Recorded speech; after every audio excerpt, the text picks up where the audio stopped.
Week 3, day 4. It really should be week 3, day 5, but yesterday turned into an unexpected plumbing job for my in-laws. So I had to go into their house and replumb their main drain for them, their sink, actually into the main drain line that goes out into the septic. So that is why there's still a big gaping hole up here. That's what we were doing yesterday. Today, hopefully that gets all closed up because that's what we're doing. We're going to put up the rest of the foam board, and then we're going to put up some zip. And yeah, look, it rained again.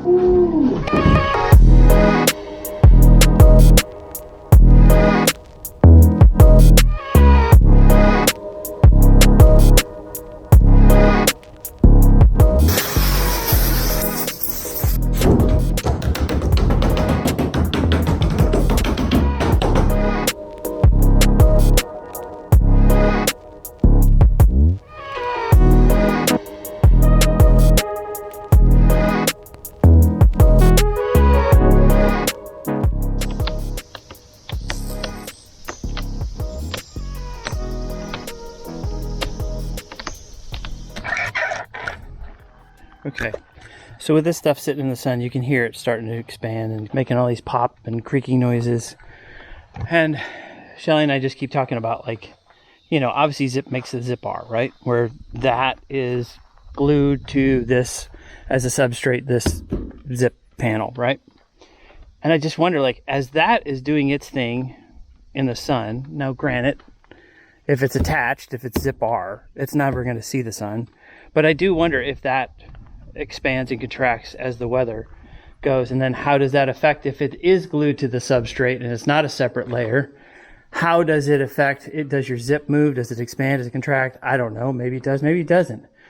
But I feel like with this system and doing it in a layer that's separate from the zip like this, that if this moves and expands and contracts, it's moving independently between the stud and the actual zip system, kind of like a Ditra or like a Schluter Ditra, you know, underlayment that you put under your tile. You know, if you lay tile and you got a concrete slab, the whole premise is if that slab shifts or cracks, then the Ditra takes that movement and the tile doesn't crack. If you've done zip R and you, I don't know, leave a comment. Does it shift? Do you hear it pop and creak like that stuff over there? Now, again, that stuff's in the sun. This isn't. It's hidden behind a layer of zip, but I don't know. Just a thought.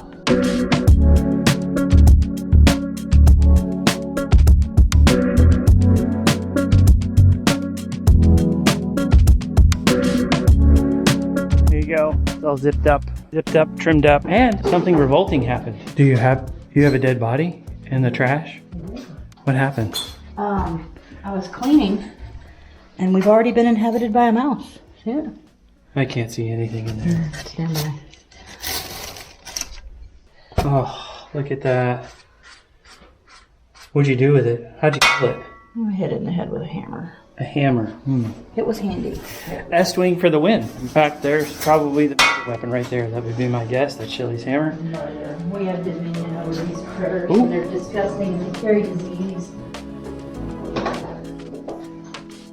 And they eat my insulation and they just need to die.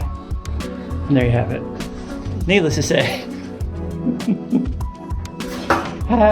It's done. Woohoo! Let's zip tape it. Yeah. Now we gotta tape a house. So obviously that's a little piece, and this is a little piece I stopped. And then this is all one continuous piece. I'm wondering if I can do this all the way around. Down on this side, what do you think? I'm gonna try it.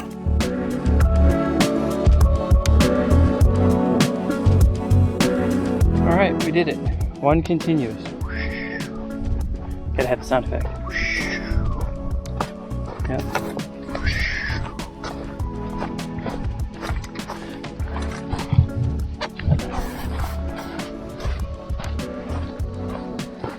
All the way to that break.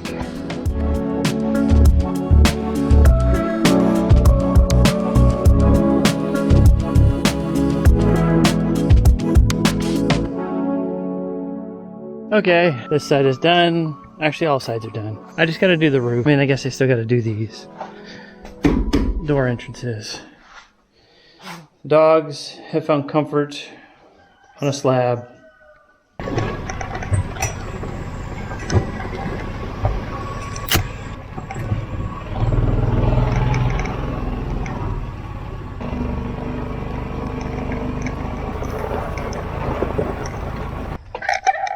Okay, week 3, day 5. I am actually going to finish taping off the top of that thing, and then I'm done. Actually, I'm probably going to move all this stuff and clean it all up a little bit, but that's about it.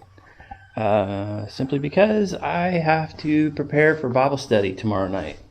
Genesis 31. What I find interesting about Genesis 31 is Laban's sons get mad at Laban, their dad, because it seems like he's squandering away their inheritance, and they're mad at their dad. And then they're mad at Jacob because Jacob's getting all the blessing, but yet the whole reason that Laban is blessed is because of Jacob working for him in the favor of the Lord on Jacob. They decide, hey, let's go kill Jacob. And you're like, why are you going to kill a guy that's blessed? Why don't you just go and find out why is he so blessed? And maybe he can impart some of that to you. But instead, no, they're just mad. And they don't go and talk to him. They just decide they're going to go kill him. What sense does that make? I think the moral of the story is, why don't you just go talk to somebody that you have a problem with, instead of coming to your own conclusions without understanding what's really going on behind the scenes? Because it could have been a different story. What if the sons of Laban go to Jacob and they go, hey, what's up? Why are you so blessed? And he's like, well, this God of Israel that my father and grandfather have served is the reason. And you're like, oh, hey, maybe can we serve him too?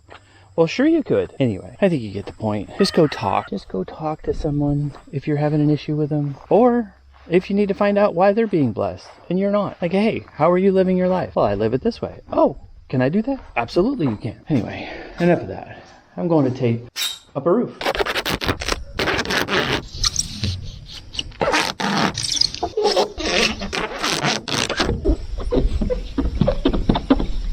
It's really helpful to have like the sweat running down your arms, so then when it hits your palm you can just do this and it's like your own roller. Who needs the zip tape roller? Just use the sweaty palm.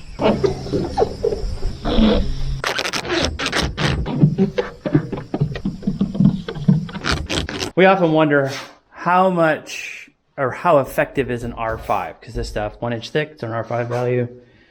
Is it effective? So we're going to do a test. That way is east, this way is south, that way is west. It is 11 a.m. This is our reading right now outside. 11 a.m. That's my big graphic right there. 11 a.m. 86 degrees. Heat index is 95.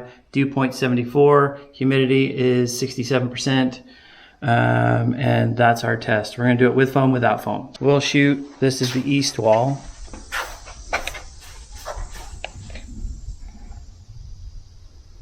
.7. Shoot this back of the zip. It's just hanging out here. 104. So the zip board just leaning up against the buggy house was right there. I just moved it over here. Let's just, let's shoot this wall because it's not blocked by anything. 94.1. Ooh, but it's already heating up. It's reading 106. How did it climb? 106.9. I just hit the 107. It's not very. There you go. That's my experiment board. We'll give it some time to cool off. We'll go shoot the back wall. So that board is about right there. We're going to come over here. 88.5. I think it's been about 6 minutes. I know I said 10 minutes. We'll give it 10. We're going to give it 6. 6 minutes. What's it reading now? 97.2. That's what it's reading. So there's your results. So at 11 a.m., it's roughly 11:12 right now. With foam, without foam on the east side, that's a 10 degree difference. South side with foam, I mean, that's 13 degree difference on the south side. West side, yeah, it's about a 9 degree difference. So one could say an average. We're going to come back at about 3 p.m. We'll do it again and see what those results are. All right. Shelly's getting her stone tablet, her R5 tablet. Time is 3:06 p.m. It is 91 degrees, feels like 101. Dew point is 74. Humidity is now 58%. Same wall that we've been shooting. Yep. 96.4. 96.1. 94.6. Without foam. 92.7 is east. All right, here's the back of the south. 107.6. 94.3. Okay, west wall. West wall, backside. Backside. 111. So. All right, so we're still at 10 degrees or better, except for that east wall. And the only thing I can figure is the big old openings are throwing it off, or the fact that it sat in the heat all morning and our outside board wasn't there, you know. But this hasn't dissipated the heat so much. From Probably the sun because it is was shining it's on a gaping hole, Yeah, and so you it's just a have huge atmosphere gaping hole. heat So instead of direct sunlight. that's the only thing I can figure is why these, because we just put that board there, 15 minutes ago? Mm-hmm. It didn't sit there in the sun all morning like the wall did. So far we're holding true at about 10 degrees less. 10 degrees less.